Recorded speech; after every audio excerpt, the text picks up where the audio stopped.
আবুল সরকার নামে যেই বেঈমান, যেই মুশরিক আল্লাহকে বিদ্রুপ করেছে, এর ফাঁসি, এর ন্যায্য বিচার, এর রাষ্ট্রীয় বিচার বাংলার জমিনে হতেই হবে। এটা আপনারা অনেকেই শুনছেন, সারা দেশের উলামায়ে কেরাম, ইমানদার তৌহিদি জনতা, বিবেকবান প্রত্যেকটা মুসলমান একটি ঘটনায় খুব বেশি বেদনাহত হয়েছে। শোনেন মিয়া, এই আসমান সৃষ্টির পর থেকে, পৃথিবীর প্রথম মানুষ থেকে আজকে পর্যন্ত পৃথিবীতে বহু মানুষ বহু কুফরি করছে, শিরিক করছে, আল্লাহ তাআলার হুকুমের নাফরমানি করছে, কিন্তু আল্লাহকে লক্ষ্য করে, মহান আল্লাহকে কেন্দ্র করে, আল্লাহকে উল্লেখ করে, উদ্দেশ্য করে পৃথিবীর কোন কাফের, মুশরিক, কোন মুরতাদ, কোন বেঈমান, কোন মূর্তি পূজক, কোন আগুন পূজারী, কোন সূর্য পূজারী, পৃথিবীর কোন নিকৃষ্ট কোন কাফের আল্লাহকে এত বড় কথা বলে নাই। এই মানিকগঞ্জের আবুল সরকার নামে ওই বাউল বেঈমান আল্লাহকে যে পরিমাণ কথা বলেছে, এই বেঈমান সরাসরি বেঈমান, এই বেঈমান প্রকাশ্য বেঈমান। মহান আল্লাহকে লক্ষ্য করে কোন মূর্তি পূজক এত বড় কথা বলে নাই, কোন মুশরিক এত বড় কথা বলে নাই, কোন বেঈমান এত বড় কথা বলে নাই। আপনাদের আমার বলার মতো ক্ষমতা নাই।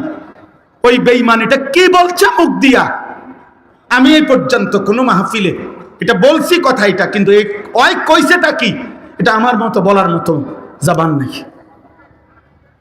আপনারা শুনেন ওই কি বলছে, ও আল্লাহকে লক্ষ্য করে কি বলছে। হায় হায়, আমার এই 92-95 ভাগ মুসলমানের এই পবিত্র বাংলাদেশে মুসলিম পরিচয় দিয়ে বাউল গানের নামে একজন বেঈমান এত বড় জঘন্য কথা, সে পরিষ্কার বলতেছে আল্লাহর ব্যাপারে এত জঘন্য কথা কল্পনাও করা যায় না। কোরআনের এই পরিমাণ বিকৃত ব্যাখ্যা। আল্লাহ বলছে কোরআনে নাকি বারবার কুলাউযু বিরাব্বিন নাস, মালিকিন নাস, ইলাহিন নাস। আল্লাহ বলছে বারবার শুধু নাস, শুধু নাস, শুধু নাস। আপনি শোনেন মিয়া, আপনি শোনেন। আমি ব্যক্তিগতভাবে সারা দেশ জানে আমি কোনো রাজনীতির মানুষ না। আমার এই এলাকার মানুষও জানে আমি আজকে 10 বছর এই এলাকায়, আমি কোন রাজনীতির মানুষ না। আমি রাজনীতির ভালো মন্দ বুঝিও না এতটা, কিন্তু আমি একটা রাজনীতির কোনো হিসাব বুঝি না। এটা নিয়ে দল টানাটানির বিষয় না, এটা দল টানাটানির বিষয় না। অন্য বাউল কি বলছে না বলছে এটা তাদেরও ব্যাপার না, বাকিদের বিষয়ও না। এটা শিল্পীরা কি বলছে সেটা তাদেরও বিষয় না। কিন্তু এই বেঈমান আবুল সরকার নামে যেই বেঈমান, যেই মুশরিক আল্লাহকে বিদ্রুপ করেছে, এর ফাঁসি, এর ন্যায্য বিচার, এর রাষ্ট্রীয় বিচার বাংলার জমিনে হতেই হবে। এটা হতেই হবে।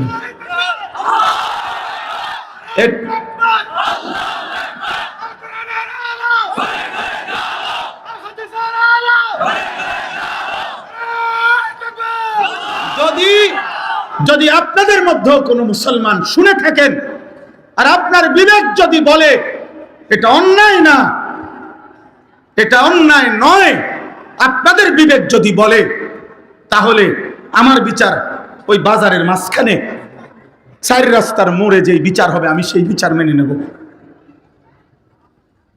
কিন্তু এই কথা সে বলতে পারে না। এই জন্য আমরা বারবার বলি, আল্লাহর নবী বলছেন এমনিতেই স্বাভাবিকভাবে বাদ্য গান এটা এমনিই প্রকাশ্য হারাম। সেখানে এই বেঈমান বাংলাদেশে আপনার সারাটা জীবন এই বেঈমান, তার পিছনের অসংখ্য ভিডিও ক্লিপস খবরের কাগজে অনলাইনে আছে, যেখানে প্রতিনিয়ত যখনই ক্ষমতা বদলাইছে, যখনই যে ক্ষমতায় আসছে তার দালালি করে এই দালাল জীবনটা পার করছে। এ সুনির্দিষ্ট কোন দলভুক্ত লোক না, এ আজীবন দালাল। এক দালালরে বলছে তুমি বারবার দল বদলাও কা, কয় না আমি কোন সময় দল বদলাই না, বরং সরকারের মধ্যে ক্ষমতায় বিভিন্ন দল বদলাইয়া যায়, আমি প্রত্যেকবারে যে দল ক্ষমতায় আমি সেই দলের দালাল। বুঝেন না? মূলত আমি নৌকাও না, দানের শীষও না, আমি মূলত দালাল, আমি মূলত দালাল, ওই মূলত দালাল। এই জন্য আপনাদের কাছে বললাম, এটা আমাদের ইমানের দাবি। আমরা এর প্রতিবাদ করতেই হবে, আমরা এর বিরুদ্ধে বলতেই হবে। এটা যদি কেউ বলে হুজুররা এইভাবে প্রতিবাদ করছে কেন, তো তুমি বলো কিভাবে প্রতিবাদ করতো। আমার আল্লাহকে বিদ্রুপ করলে মুমিনের কলিজায় লাগবে না? আমার রাসূলকে প্রতিবাদ করলে মুমিনের কলিজায় লাগবে না? আমার কোরআনকে উপহাস করলে কুল আউযু বিরাব্বিন নাস, এটা আপনাদের বিবেক বলে এটা আল্লাহ নাচতে বলছে? তো ওইটা কি বললো? ও কি বললো? এটা আল্লাহ তাআলা আমাদেরকে মাফ করে দেন। অতএব আমি কিশোর ভাই, যুবক ভাই, আমরা প্রত্যেকের জায়গা থেকে আমরা আজকের এই মাহফিলও একথা ঘোষণা করলাম, আমরা এমন নিকৃষ্ট বেঈমানের আমরা সর্বোচ্চ শাস্তি দেশের সর্বোচ্চ প্রশাসনের কাছে জোর দাবি জানালাম। আর আমাদের সমস্ত কিশোর যুবক ভাই, দোস্ত আমার, বন্ধু আমার, নওজোয়ান সাথী আমার অনুরোধ, গান, বাদ্য, গায়িকা, নর্তকী, মোবাইলের আসক্তি, হাত জোড় করে বন্ধু আমার আমি বললাম, আমার প্রিয় ভাই, আমার প্রিয় সন্তান, তুমি ছেড়ে দাও আব্বা। নারী তোমারে সুখ দিবে না, মোবাইলের নর্তকী সুখ দেয় না রে বাপ, সিনেমার নর্তকী সুখ দেয় না। রাস্তার বেপর্দা নারীর কাছে সুখের কোনো কিছু নাই, যা ছিল ও তো রাস্তাতেই দেখাই দিছে, ও তো রাস্তাতেই দেখাই দিছে। অতএব বেপর্দা নারীর কাছে সুখ মেলে না, যন্ত্রণা মেলে। কোরআনুল কারীমের আমি যে আয়াত পড়ছি, মহান আল্লাহ পাক বলেন, অমিনান নাসি মান ইয়াশতারি লাহওয়াল হাদিস। আল্লাহ বলে, বন্ধু, যেই সমস্ত পাপী, যেই সমস্ত নাফরমান প্রতিনিয়ত লাহওয়াল হাদিস, এই শব্দটা এখানে গুরুত্বপূর্ণ। আল্লাহ বলেন, যেই সমস্ত মানুষ প্রতিনিয়ত গান, বাদ্য, গায়িকা, বাদ্যের আসর, গানের আসর, নৃত্যের আসর, নর্তকীর আসর, গান বাদ্যের মজমা, হারাম ক্রীড়া, কৌতুক, হারাম বিনোদন, হারাম পথে অবসর, নাটক, সিনেমা, এই জাতীয় গুনাহ মিশ্রিত কথা এবং আসর আয়োজন করে, ব্যবস্থাপনা করে, লিউযিল্লা আন সাবিলিল্লাহ, আল্লাহর পথ থেকে মানুষদেরকে পথহারা করে দেওয়ার জন্যে, পথভ্রষ্ট করে দেওয়ার জন্যে, বিগাইরি ইলমিন, অজ্ঞতা বশত, মূর্খতা বশত, অর্থাৎ যদিও নিজেকে ভাবে সে জ্ঞানী, আল্লাহ বলে না, আমার কোরআন থেকে ভুল পথে পরিচালিত করার চেষ্টা যাদের গানের দ্বারা, বাদ্যের দ্বারা, গায়িকার দ্বারা, গানের আসরের দ্বারা, নৃত্যের আসরের দ্বারা, নর্তকীর আসরের দ্বারা, হারাম অবৈধ গুনাহ মিশ্রিত আয়োজনের দ্বারা, আল্লাহ বলেন, আমি আল্লাহ সাক্ষ্য দিচ্ছি, ওরা মূর্খ, মূর্খ, মূর্খ ওরা। ওয়ায়াত্তাখিযাহা হুজুয়া, এবং এগুলো করে যারা আমার দ্বীনকে, আমার শরীয়তকে, আমার কালেমাকে, আমার কোরআনকে, আমার ইসলামকে, আমার বন্ধুর দাওয়াতকে উপহাস করে, ঠাট্টা করে, উলাইকা লাহুম আযাবুম মুহিন। আমি আল্লাহ ওয়াদা দিলাম, বন্ধু, এই গানে আসক্ত, বাদ্যে আসক্ত, নারীতে আসক্ত, নায়িকায় আসক্ত, গায়িকায় আসক্ত, গানের আসরে মত্ত, নায়িকার আসরে মত্ত, নৃত্যে মত্ত, হারাম ক্রীড়ায় ব্যস্ত, হারাম কৌতুকে ব্যস্ত, হারাম বিনোদনে ব্যস্ত, গুনাহ মিশ্রিত আয়োজনে ব্যস্ত, খোদার কসম আল্লাহ বলেন, আমি ওয়াদা দিলাম, আমি তাদের জন্য আযাবুম মুহিন, লজ্জাকর, অপমানজনক আযাব নির্ধারণ করেছি। আল্লাহ বলেন দুই কথা, এক, আমি তাকে আযাব দেব, দ্বিতীয়ত আযাব দেওয়ার আগে অপমান করব, ওকে আমি বেইজ্জতি করব। হারাম যে ছড়ায়, হারামের সাথে যে থাকে, হারামের পরিবেশ যে ব্যবস্থা করে, হারামের জীবন যে কাটাইতে চায়, খোদার কসম আল্লাহর এটা ওয়াদা, আমি তাকে অপমানও করব, আমি তাকে আযাবও দেব। বুঝছেন বাংলা তর্জমা? কথা বলেন না কেন? বাংলা অনুবাদ বুঝছেন সবাই? কোরআনুল কারীমের মধ্যে আছে। আল্লাহ তাআলা বলেন সূরা নূরের মধ্যে 18 নম্বর পারায় 24 নম্বর সূরা, ইন্নাল্লাযীনা ইউহিব্বুনা আন তাশিআল ফাহিশা ফিল্লাযীনা আমানু। আল্লাহ বলে নিশ্চয়ই যারা ঈমানদারদের সমাজে, মুসলমানদের সমাজে অশ্লীলতা ছড়িয়ে দেয়, গুনার পরিবেশ ছড়িয়ে দেয়, নারী পুরুষের হারাম মেলামেশা, হারাম সম্পর্কের পরিবেশ চালু করে দেয়, আল্লাহ বলেন আমি ওয়াদা দিলাম লাহুম আযাবুন আলীমুন, আমি আল্লাহ তাদের জন্য রেখেছি অত্যন্ত মর্মান্তিক, পীড়াদায়ক, যন্ত্রণাদায়ক আযাব। কোথায়? ফিদ দুনিয়া ওয়াল আখিরা, দুনিয়াতেও আখিরাতেও। কোরআন শরীফের আয়াত, দুনিয়াতেও আখিরাতেও, আখিরাতেও। আল্লাহ তাআলা বলছেন কোরআনুল কারীমে, আল্লাহ তাআলা বলছেন আয-যানি লা ইয়ানকিহু ইল্লা যানিয়াতান আও মুশরিকা। আমি সময় কম দেখা তাড়াতাড়ি আয়াতের তরজমা বলি, এরপরে 1-2 মিনিট বললে শেষ হয়ে যাবে ইনশাআল্লাহ। আল্লাহ তাআলা বলতেছেন এই আয়াতের মধ্যে এই কথা আল্লাহ বললেন কোরআনুল কারীমের মধ্যে। এবার আরো শুনেন, আল্লাহ তাআলা বলেন আফামিন হাদাল হাদিসে তা'জাবুন ওয়া তাদহাকুনা ওয়া লা তাবকুন ওয়া আনতুম সামিদুন। মক্কার কুরাইশ কাফেরদেরকে আল্লাহ তাআলা ধমক দিচ্ছেন যে হে বেঈমান নাফরমান, আমার বন্ধু তোমাদের সামনে আমার কোরআন পড়ছে, অথচ তোমরা কোরআন না শুনে তোমাদের গান বাদ্যে ব্যস্ত থেকে তার সাথে তোমরা ঠাট্টা বিদ্রুপ করছো, অথচ আল্লাহর কোরআন শুনে একবারও কাঁদছো না। আমি আল্লাহ ওয়াদা দিলাম এর বদলা আমি নেব, আমি এর বদলা নেব। আমার বন্ধুর তিলাওয়াত, আমার বন্ধুর কোরআন, আমার বন্ধুর কোরআনের দাওয়াত, আর বিনিময়ে তোমরা গান বাদ্য, আনতুম সামিদুন আই মুগনুন। কোরআন শরীফের আয়াত। এবার আরো শুনেন, কোরআনুল কারীমের মধ্যে আছে আল্লাহ তাআলা বলছেন ওয়াস্তাফজিজ মানিস্তাতা'তা মিনহুম বিসাউতিক। আল্লাহ ইবলিসকে বলছে, ইবলিস শয়তান তুই যা, পৃথিবীতে যা। আল্লাহ বলছে এ কথা বলাতে ইবলিস বলছে আমি যাচ্ছি, তবে আমি আল্লাহ আপনারও বলে গেলাম আপনার বান্দা ইসরাফিলের ফু পর্যন্ত আমি পৃথিবীতে আপনার বান্দাকে সর্বদিক থেকে চেষ্টা করে আপনার রাস্তা থেকে দূরে সরাই দেব।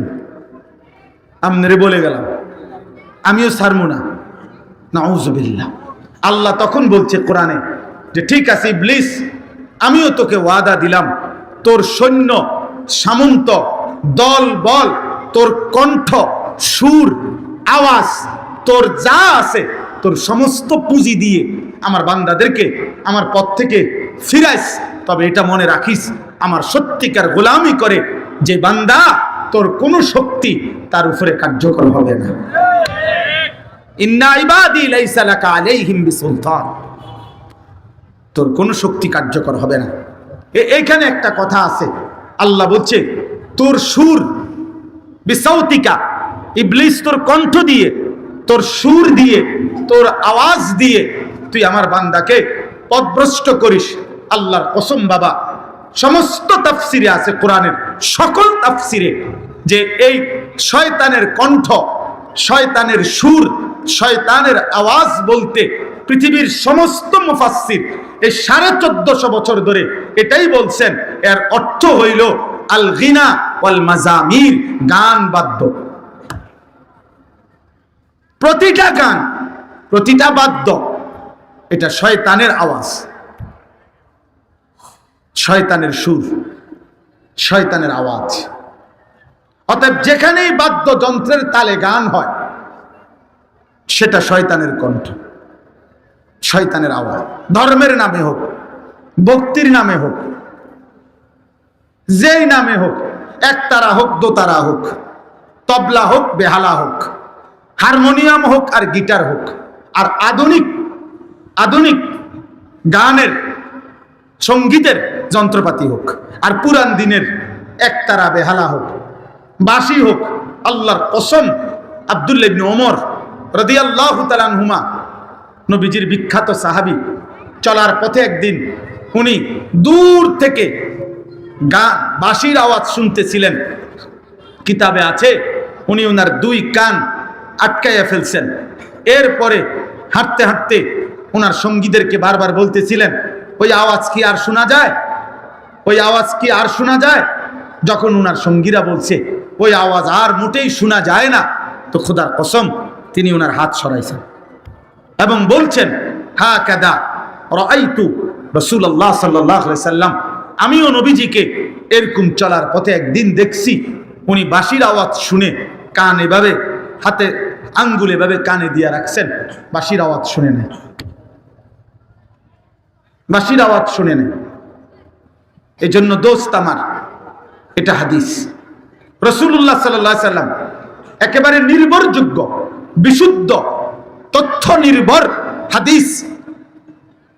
আল্লাহর নবী সাল্লাল্লাহু আলাইহি সাল্লাম বলছেন যে বুইস্তু বিকাসরিল মাজামির বিকাসরিত তাবল আম ইন্নাল্লাহা বাআসানি রাহমাতান ওয়া আমারানি বিমাহকিল মাআজিফ ওয়াল মাজামির। নবীজি বলছেন আল্লাহ তাআলার পক্ষ থেকে আমি প্রেরিত হয়েছি বাদ্যযন্ত্র ভেঙে দিতে, বাদ্যযন্ত্র ভেঙে দিতে। নবীজি বলছেন আল্লাহ তাআলা আমাকে রহমত বানিয়ে পাঠিয়েছেন, অতএব আল্লাহ আমাকে বলেছেন রহমতের দাবি। নবীজি বলছেন আল্লাহ আমাকে বলছেন যাবতীয় গান বাদ্য গানের আসর ভেঙে চুরে দিতে। অতএব এই সবগুলো কথার সমন্বয়। এবার আরেকটা হাদিস বলি। আল্লাহর নবী সাল্লাল্লাহু আলাইহি সাল্লাম বলেন, এটা খুব গুরুত্বপূর্ণ, যুবক ভাই, নওজোয়ান ভাই, তোমরা শোনো। আব্বা, মোবাইলে রাত্র নাই দিন নাই, নারী দেখো, ছবি দেখো, বাদ্যের তালে, গানের তালে, নৃত্যের তালে, আর এই হারাম আড্ডা, আর বয়স্ক মাঝ বয়সীও যারা চা দোকানে বলেন আর ঘরে বলেন, টেলিভিশনে যারা নায়িকা গায়িকার নাচ দেখেন, গান দেখেন, বাদ্যের তাল দেখেন, বাদ্যযন্ত্রের ঝংকার শুনেন কানে, তো আল্লাহর কসম আল্লাহ তাআলা বলছে এমন আসর যারাই জমায় আমি আল্লাহ তাদের জন্য নিকৃষ্ট আযাব রেখেছি, অপমানকর আযাব রেখেছি। তো আল্লাহর নবী সাল্লাল্লাহু আলাইহি সাল্লাম বলেন শেষ জামানায় লা ইয়াকুনু ফি উম্মতি, শেষ জামানায় আমার উম্মতের উপরে আসবে তিনটা বড় বড় আযাব। কয়টা? আর 5টা মিনিট এদিক সেদিক তাকায় না, 5 মিনিট সময়। শেষ জামানায় আসবে তিনটা বড় বড় আযাব। 1 নাম্বার খাসফুন, আমার উম্মতের বহু লোককে জীবন্ত মাটিতে ধসিয়ে ধ্বংস করে দেওয়া হবে। 2 কাসফুন, আমার উম্মতের বহু মানুষকে জীবন্ত পাথরের বৃষ্টি বর্ষণ করে শেষ করে দেওয়া হবে। 3 মাসখুন, আমার উম্মতের বহু মানুষকে রাত্রিবেলা দিনের বেলা মানুষের আকৃতি ছিল কিন্তু আল্লাহ তাআলা চেহারা বিকৃত করে জানোয়ার এবং পশুর আকৃতি দিয়ে দিবে। খোদার কসম, এটা হাদিস, বিশুদ্ধ হাদিস। আপনি যদি দেখতে মন চায় হাদিস সনদ, হাদিসের ইবারত আমার কাছে গেলে আমি লিখে দেব। আল্লাহর নবীকে জিজ্ঞেস করছে, ইয়া রাসূলুল্লাহ, এই 3টা আযাব কখন আসবে? ভূমি ধসিয়ে দেওয়া হবে, পাথরের বৃষ্টি বর্ষিত হবে, চেহারা বিকৃত করে জানোয়ারের আকৃতি বানিয়ে দেওয়া হবে, কখন? তো নবীজি বলছেন ইজা যাহারাতিল কাইনাত ওয়াল মাআজিফ, যখন গায়িকা, গানের আসর, বাদ্যযন্ত্র বেড়ে যাবে। ওয়াস্তাহাল্লাতিল খামরা, মানুষ হালাল পানির মতো অবাধে মদ নেশা পান করতে থাকবে। আল্লাহ রাসূল বলছেন তখন হয়তো কাউকে মাটি ধসিয়ে দেওয়া হবে, কারো পাথরের বৃষ্টি বর্ষিত হবে, কারো চেহারা বিকৃত করে জানোয়ারের আকৃতি বানিয়ে দেওয়া হবে। আল্লাহ আমাদেরকে হেফাজত করেন, আল্লাহ আমাদেরকে মাফ করেন। অতএব আজকে এতটুকুই খোলাসা কথা, আমার বন্ধু, আমার ভাই। এজন্য আমরা স্পষ্ট এটা বলতে চাই, কেউ যার যা এ গালি দোক, যে যা মনে কয় বলুক, কারো যাই ভালো লাগে আমরা বলুক, কিন্তু আমরা এই কথা স্পষ্ট বলি যে ধর্মের নামে, ভক্তির নামে, যেই কোনো নামে, যেই কোনো নামে, যেই কোনো নামে, যেখানে একতারা দোতারা বেহালা সেতারা বাদ্য বাজে, গান বাজে, এই বাজনা বাজাইয়া গানের তালে তালে সে যার কথাই বলুক, সৃষ্টিকর্তার কথা বলুক, আর অন্য কথা বলুক, আর নায়িকার কথা বলুক, আর নারীর ভালোবাসার কথাই বলুক, সবটাই হারাম, হারাম, হারাম। এটা হারাম, এটাই হারাম। পূর্ববর্তী মনীষীগণ, যেই সমস্ত মনীষীদের জীবনীতে বলা হয় ওনারা ভক্তিমূলক গান শুনতেন, তার সুনির্দিষ্ট ব্যাখ্যা মুহাদ্দিসিনে কেরাম, পূর্ববর্তী বুজুর্গানে দিন ওলামায়ে কেরাম, তার সুনির্দিষ্ট ব্যাখ্যা কিতাবে আছে, সেটা জেনে নেওয়াই উচিত।